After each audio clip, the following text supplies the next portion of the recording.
Mga sangkay, dumating na nga ba itong kinakatakutan ngayon ni Pangulong Bongbong Marcos? Ito po ay dahil mga sangkay nagsalita na po ang Supreme Court patungkol po sa issue ng BICAM.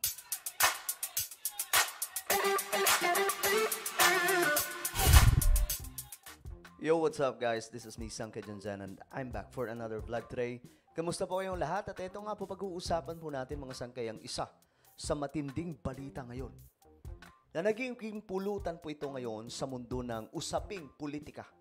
No, itong patungkol po sa mga blanco na nabisto sa BICAM.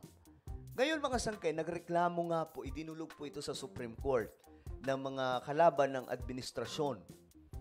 At ngayon mga sangkay, ang Supreme Court nagsalita na. Ang tanong dito, ito na ba ang magiging katapusan ni Pangulong Bongbong Marcos? Dito na ba masisira ang pangalan ni Pangulong Bongbong Marcos mga sangkay? O naninilikado nga ba siya? Pag-uusapan po natin yan. But anyway, before we start guys, pakisubscribe po muna yung ating YouTube channel. Tayo po ay 1.4 million subscribers na.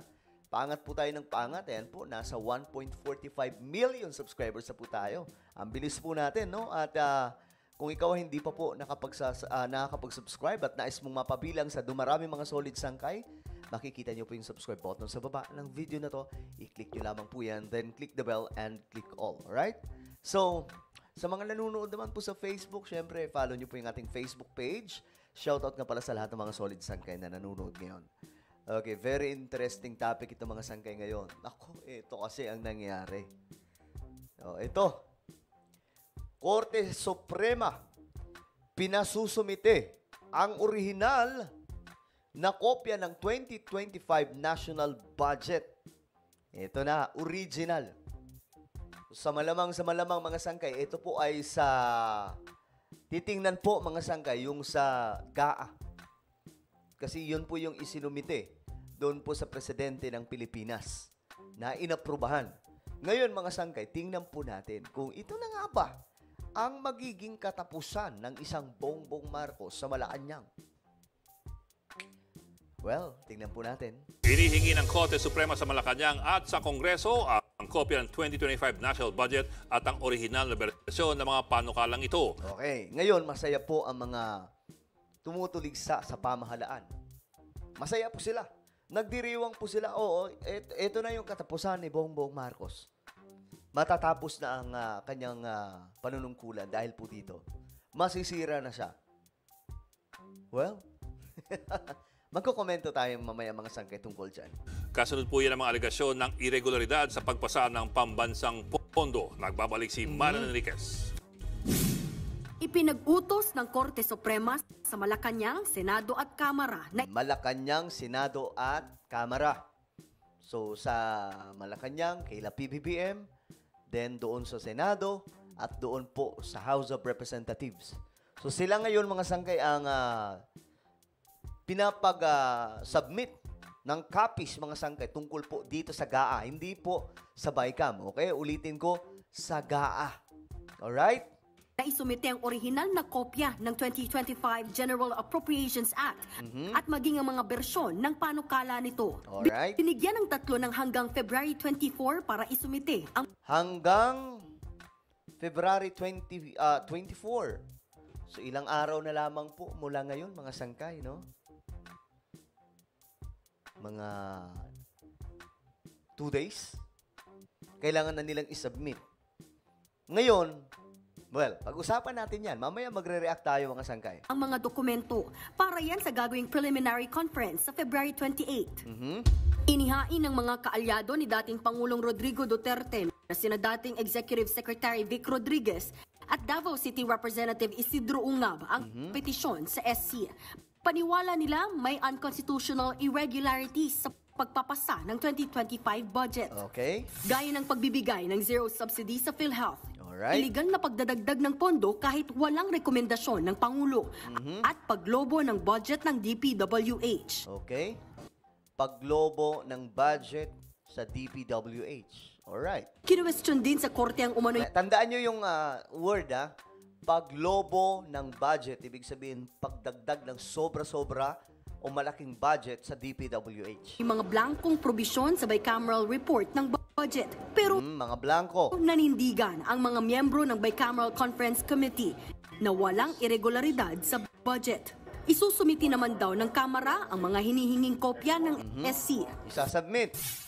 Mas maganda rin talagang para makita rin po ng ating mga justices ng Korte Suprema. Okay. Yan po ha, mas maganda daw kasi hinihiling at makikita po ng mga justices. Sila mismo makakapagsabi na wala akong blanco dyan. In Alright. fact, we welcome this initiative on the part of the Supreme Court to really require the copy of the enrolled bill. Kasi at least for now, we can establish the enrolled bill doctrine, which is well respected among in jurisprudence. So kung mapapansin nyo mga sangka, itong mga kongresista, malakas yung loob sa kanilang mga salita eh. Parang okay yun kasi at least ngayon, parang ang sinasabi nila, mas mapapatunayan, mas malalaman ng lahat kung ano nga ba ang nilalaman talaga nun. May blanco nga ba? Na magiging basehan talaga kung anong nakasulat sa enrolled bill. So ang magiging basihan sa lahat, Supreme Court. Alright? Halata naman daw nililihis lang ng reklamong ito ang issue para mapanagot si Vice President Sara Duterte na nahaharap sa impeachment. Alright, so eto mga sanggaya. Okay, magkukomento na po ako. Kung papansinin niyo po dito, ang hinihingi po ng Supreme Court kopya ng 2025 GAA. Ito po yung final. Ito yung pinirmahan ng presidente, mga sangkay, ng Pilipinas. Ngayon, maninilikado ba sila? For me, hindi po. Ang pinapasubmit ay hindi po yung sa BICAM. Kasi automatic mga sangkay, iisipin kaagad ng Supreme Court, ang BICAM, hindi pa yun yung final. Pwedeng may blanco doon or pwedeng may hindi pa naaayos doon, pero pagka-final, doon na po talaga magbabase yan. So titingnan po doon sa GAA. Meron bang problema? Ngayon mga sangkay, kaya ako sinasabing mukhang wala to. Hindi madadali si PBBM dito o yung mga congressman. Bakit? GAA po yan. Alam nyo ba mga sangkay na makikita po yan sa website. Okay? Makikita po yan sa website. Pwede pong mahanap yan. At malakas ang loob na sinabi po ni PBBM nakaraan lamang na kahit sa Google, makikita yan. So website mismo mga sangkay ng ating gobyerno pagdating po sa national budget, makikita po doon kung may blanco nga ba o wala. Tiningnan natin lahat yun. Walang blanco doon. So, for me, dito magtatapos mga sangkay ang issue na ito at mapapahiya po lahat ng nagparatang. Alright? Nagkakaintindihan ba tayo mga sangkay? Pangalawa, ito. Yung, ang sinubmit lamang po nila, ito po yung BICAM eh. So wala po ito mga sangkay. Sa madaling sabi, scratch paper lang ito. Ngayon mga sangkay, yung kanilang, itong mga kongresista, malakas ang loob na sinasabi po nila na, okay yun. Kasi para magkaalaman. Para malaman na po ng lahat. At mismo yung Supreme Court ang makakita kung mayroong blanco. Diba? Ang lakas ng loob po ng mga kongresista. Sa madaling sabi, walang sabit. Diba? Ayan, sila, mga sangkay. Sila mismo ang nagsasabi. Ngayon, isa pa po sa pinaghihimutok kasi nila, may mga sobra-sobra daw pong pera na inilaan. Halimbawa na lamang daw po yung DPWH. Alam nyo, mga sangkay, iba yung basa ko dyan eh. Iba yung basa ko dyan. Sabi ko nga sa inyo mga sangkay, minsan napapaisip pa ko na, hindi kaya yung iba pang mga project ng ating pamahalaan, hindi na po galing sa kaban ng bayan ang budget na ginagamit? Kasi pag tinignan nyo yung number, pag sobra-sobra na po, lagpas na sa pondo na inilaan ng national budget, ibig sabihin nun, sino ang nagdadagdag? Hindi kaya yung mga project na iba sa Pilipinas ngayon, hindi na po mula sa national budget ang ginagamit? Hindi kaya yung Marcos Wealth po ito? Ito ay tanong lamang mga sangkay. Hindi po natin sinasabing ito na talaga yon. Pero isa lamang ang katanungan.